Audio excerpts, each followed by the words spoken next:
Kado gidduu bu'uudhaaf.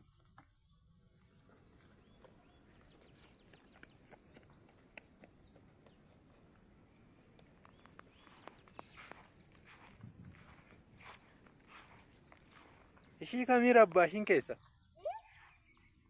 Kamtu rabbashaa jira?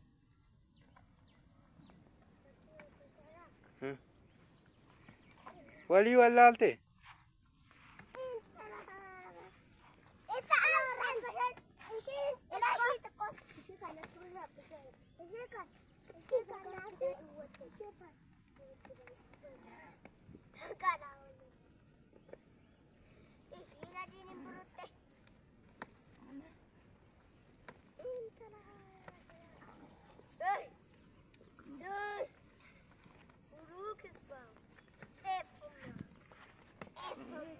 Kam tashannafaa laata qoyme?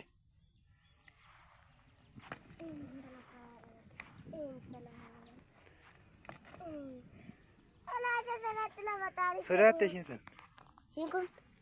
Ishiin dura jammarte.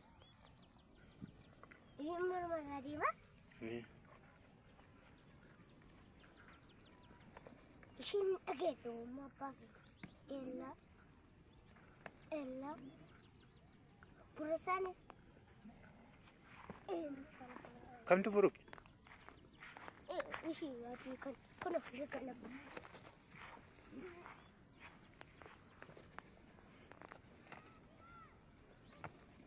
isa yoon keessumeeyye